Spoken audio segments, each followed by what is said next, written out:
this morning. It's 9:26 a.m. on the 18th of April, 2026, Saturday. What I'm thinking about is how Sephora visited the graves of those famous bank robbers. God, yeah, believe it or not, I forgot their name now suddenly. Bonnie and Clyde. Now, why did we do that? I'm no criminal, nor is my wife. Why would we be doing that? Now, I gotta say, my wife knew nothing about Bonnie and Clyde. Whatever she knew through me, and she didn't know what I know about Bonnie and Clyde. Now, for example, Clyde had been in prison. I think he was around 16 years old. And he was being male raped in prison repeatedly by this 40-year-old dude. So, to escape that, I think what he did was he hit his foot with an axe or a hatchet, chopped off one of his toes. You have to go to the prison hospital to get away from this guy. Okay, well, as it happened, I read online that his mother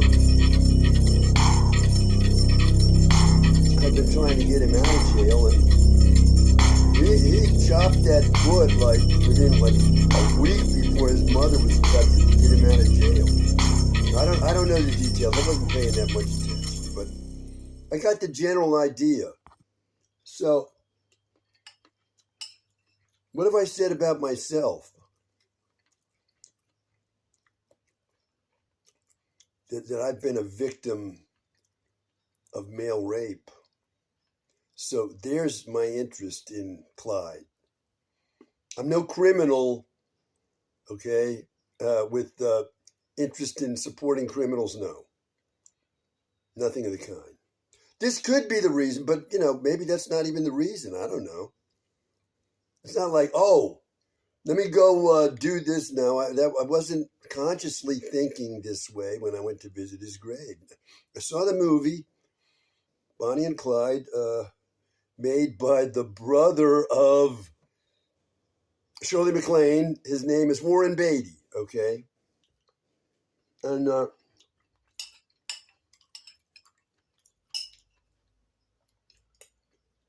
great movie.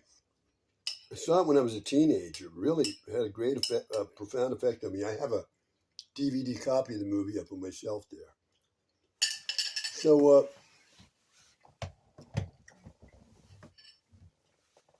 we went first to the grave of Clyde, and it's in, I believe, Dallas.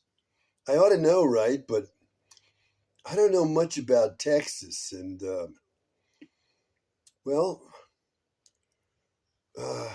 we were driving through that area, pulling our 30-foot travel trailer behind us. So I found the graveyard where Clyde was buried, and it was a very scary-looking graveyard in a very crummy area of Dallas. If you'll excuse me for saying it, that's what it looked like, kind of a crummy area. And, the graveyard was like it was all overgrown, and things were leaning this way and that way. It was a very scary graveyard, completely untended and a mess, right? And we walked in there. We didn't know where the grave would be. And I found the grave. Why? There was a path leading to it, a worn path. People had been walking through that graveyard so often to his grave. There was a path worn through there to that grave. I just followed that path, and there I was. Now, I'm going on with this description of what happened when really the point has already been made. That I was honoring this guy uh, as a victim of male rape. You know, once he once he got out of jail, he swore that he would never go back in jail, no matter what. Okay, he'd rather die than be put in. Why was that? When I said he was being male raped in there, he didn't like that. Okay, he didn't like that at all. Somehow that's going to be okay. You do that to a man. Well, maybe with some men it's tolerable, but some of us say we don't want that ever. Don't dare do that to us. Okay. Now, on that note, okay, let me change directions here and talk about Gary Gilmore, that murderer in, I think it was Utah, who was found guilty of murdering a few people who were completely innocent of anything to do with him, and he shot them dead. I'm thinking of one he did. It was in a gas station. He said, go in the bathroom here. I think he said, get down on the floor, and he shot the guy in the head and killed him. That guy hadn't done anything to him at all. So anyway, this guy, Gary Gilmore, he was sentenced to death. Wait a minute. He was sentenced to either life in parole or execution. And he said, please execute me. I don't want to live in this world anymore. He had been in jail since he was 16. And he was never out. And he finally got out. And now he found he couldn't make it outside the jail. So now he's going to face either execution or the rest of his life without parole in prison. He said, please execute me. And he was executed by firing squad. I read about that in Norman Mailer's novel on that. And the title was, I don't remember. The book was like this thick. It was like 1,000 pages, like 750 to 1,000 pages. I don't remember the name. It was a terribly written book by Norman Mailer, one of his worst books, but it was highly informative about this man. Now, why am I talking about him? Because he talked about in this book through Norman Mailer how he was in prison and this young boy, somebody like Clyde, came up to him and said, there's this man who's terrorizing me. He's getting ready to rape me, and he's scaring hell out of me. He's gonna do this to me. I said, would you please help me? He says to Gary Gilmore. And so what did Gary Gilmore say he did? He said he didn't like people who did that kind of thing, and he never did. And nobody ever did it to him in prison either. So what did he do? He said, this is what he did. He said he got a hammer. And while that man who'd been terrorizing that kid was watching TV in the prison, he came up behind him and planted that hammer in that guy's head, meaning he killed him. And of course, he got away with it, right? Now, how do I feel about that? Well, although I do not like murder, I feel like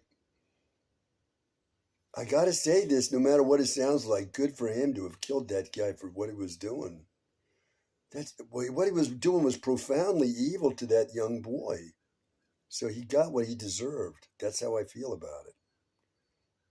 Would I have done that? I don't think so, but I'm not going to be in prison, I hope. Either. I've been in prisons, but let me get off that. So back to Clyde's grave, okay?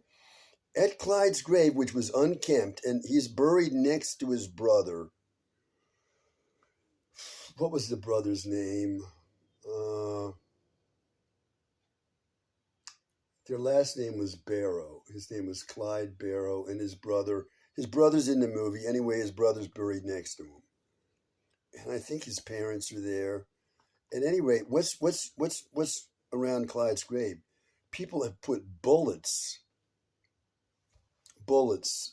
respectfully, on the stone and around the grave there. and money, change, piles of change and bullets. Why have they done that?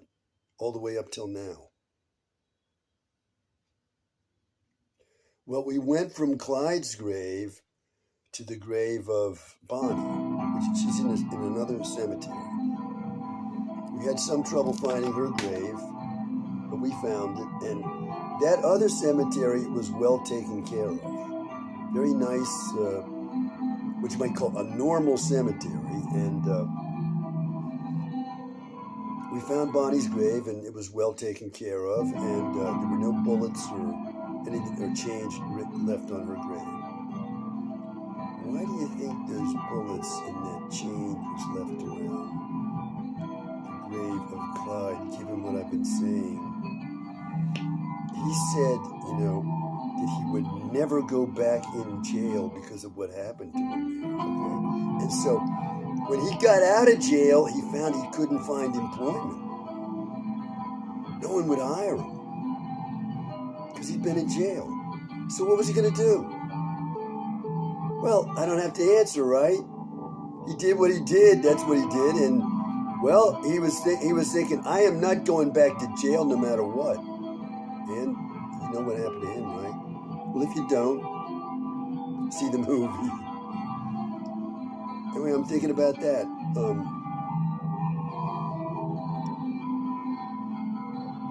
That's all. 45 mesi, lo Olambae. 40 anni passati, lo Olambae. Lo Olambae. And I'm scared to say more. I am. So let me just stop. 45 mesi.